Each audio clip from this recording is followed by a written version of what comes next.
بسم اللہ الرحمن الرحیم۔ السلام علیکم۔ حضرت ابن عباس رضی اللہ تعالیٰ عنہ سے مروی ہے کہ اللہ تعالیٰ نے حضرت موسیٰ علیہ السلام کے زمانے میں ایک پرندے کو پیدا فرمایا تھا۔ اس کو عنقا کے نام سے پکارا جاتا تھا، جس کے دونوں جانب 4 بازو تھے۔ وہ چہرے کے اعتبار سے انسان کی شکل کا تھا۔ اللہ تعالیٰ نے حضرت موسیٰ علیہ السلام کی طرف وحی نازل کی، جس میں یہ بتایا گیا تھا کہ میں نے عجیب و غریب پرندوں کو پیدا کیا ہے۔ وہ بیت مقدس کے ارد گرد کے جانوروں کو اپنا شکار بنائیں گے۔ پھر پرندے کے اس جوڑے سے عنقا کی نسل آگے بڑھی۔ جب حضرت موسیٰ علیہ السلام کا وصال ہوا تو یہ پرندہ بھی وہاں سے غائب ہو گیا۔ اس نے حجاز کی سرزمین کو اپنی رہائش بنا لیا تھا۔ روایات میں ہے کہ عرب کے شمالی علاقوں میں اہل الرس کی قوم آباد تھی۔ اہل رس کے علاقے میں ایک بہت ہی بڑا پہاڑ پایا جاتا تھا، جس کو مفے نام سے دنیا جانتی تھی۔ اس پہاڑ میں بے شمار پرندے اور جانور موجود تھے۔ ان پرندوں میں عنقا بھی موجود تھا۔ یہ پرندہ سال بعد اس پہاڑ سے باہر نظر آتا تھا۔ یہ پرندہ دوسرے پرندوں اور جانوروں کا شکار کر کے پیٹ پالتا تھا۔ ایک دفعہ عنقا کو کئی مدت تک کوئی کھانے پینے کو نہ ملا۔ وہ پرندہ اپنی بھوک مٹانے کے لیے انسانوں کی آبادی میں آ گیا اور ایک بچے کو اٹھا کر آسمانوں کی طرف لے گیا۔ اس کے بعد ایک لڑکی کو اٹھا کر چلا گیا۔ اس دنوں اللہ تعالیٰ نے ایک نبی کو مبعوث کیا تھا، جن کا نام حنظلہ علیہ السلام تھا۔ حنظلہ بن صفوان ایک پیغمبر تھے، جنہیں بعض روایات کے مطابق اللہ نے اصحاب الرس کی جانب بھیجا تھا۔ گو کہ ان کا تذکرہ قرآن اور احادیث میں صراحتاً نہیں ملتا، تاہم ابن کثیر نے اپنی کتاب قصص الانبیاء میں ان کا ذکر کیا ہے۔ سب سے پہلے حافظ ابن عساکر نے اپنی کتاب تاریخ دمشق میں شہر دمشق کی تعمیر کے ذیل میں ان کا ذکر کیا۔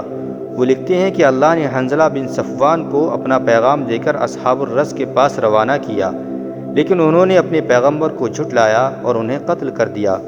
اس کے بعد عاد بن اوس بن ارم بن سام بن نوح اپنی اولاد کے ساتھ یہاں سے کوچ کر گئے اور احقاف میں سکونت اختیار کی۔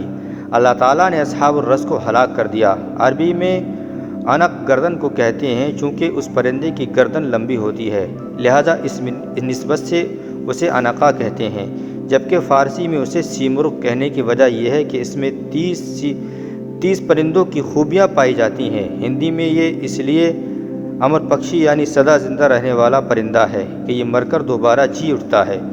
اس کی اوسط عمر 1000 سال تھی۔ ناظرین گرامی، جب اس پرندے نے انسانوں کو اٹھانا شروع کیا تو لوگوں نے عنقا کی شکایت حضرت حنظلہ علیہ السلام سے کی۔ اس وجہ سے حضرت حنظلہ بن صفوان علیہ السلام نے عنقا کے لیے بددعا کی۔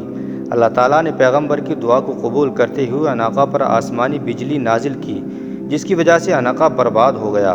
اس دن کے بعد اس نسل کا کوئی بھی پرندہ دنیا میں دیکھنے کو نہیں ملا۔ مفسرین نے لکھا ہے کہ اہل الرس کو اہل رس اس لیے کہتے ہیں کہ وہ جس علاقے میں آباد ہوئے تھے وہاں ایک کنواں تھا۔ یہ کنواں قوم سمود نے کھدوایا تھا۔ اہل الرس اس کنویں سے ہی خود بھی پانی پیتے تھے، اس کنویں سے اپنی کھیتی باڑی اور جانوروں کو بھی پانی پلاتے تھے، اس لیے ان لوگوں کو اہل الرس کہا جاتا تھا۔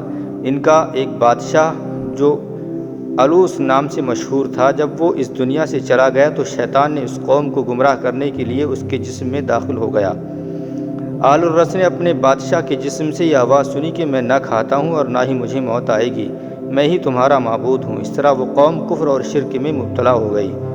وہ بادشاہ کے اس مردے جسم کو پوجنے لگی۔ اللہ تعالیٰ نے ان کی طرف حضرت حنظلہ علیہ السلام کو بھیجا۔ ان کو خواب میں وحی نازل ہوئی تھی۔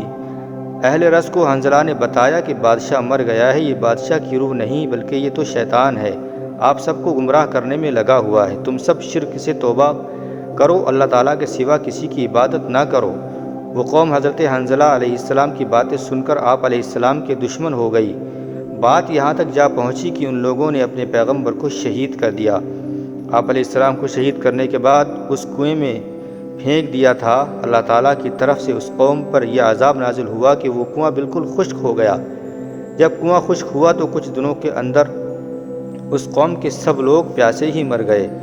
درندوں نے ان لوگوں پر حملہ کر کے ان سب لاشوں کو کھا لیا تھا۔ اس طرح اہل رس کا یہ علاقہ سنسان ہی اور ریگستان میں بدل گیا۔ عنقا پرندہ بہت ہی عجیب و غریب اور دور پرواز کرتا تھا۔ کتابوں میں ملتا ہے کہ عنقا سورج کے غروب ہونے کے مقام پر پایا جاتا تھا۔ جسم و جسمانیت کے اعتبار سے یہ پرندہ بہت ہی بڑا ہوتا تھا۔ یہ ہاتھیوں کو اس طرح سے اٹھا کر لے جاتا تھا جیسے چیل اپنے شکار کو بڑی آسانی سے اٹھا لے جاتی ہے۔ عنقا جب آسمان کی طرف پرواز کرتا تھا تو اس کے پروں سے ایسی آواز آتی تھی جیسے کہ آسمانی بجلی گرج رہی ہو۔ یہ پرندہ کئی سو سال تک زندہ رہتا تھا۔ یہ سب پرندوں سے خوبصورت پرندہ ہوتا تھا۔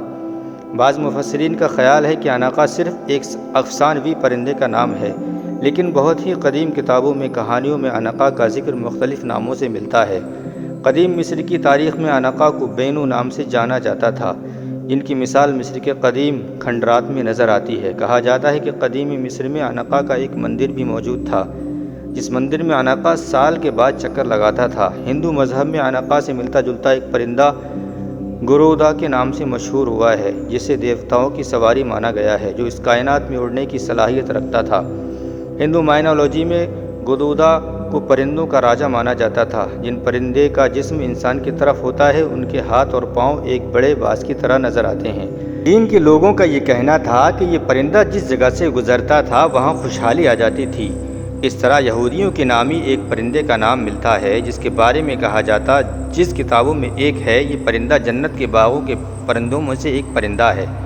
یہ پرندہ حضرت آدم علیہ السلام کے آنے کے بعد اس دنیا میں بھیجا گیا تھا۔ جبکہ گریک پرندے کا ذکر ملتا ہے، جس کا چہرہ شیر اور جسم رومن میتھولوجی میں پرندوں کی مانند ہوتا ہے۔ اس کو کنگ آف بیسٹ کہا گیا ہے۔ قدیم رومانی گریفن کو دولت اور خوشحالی کی نشانی سمجھتے تھے۔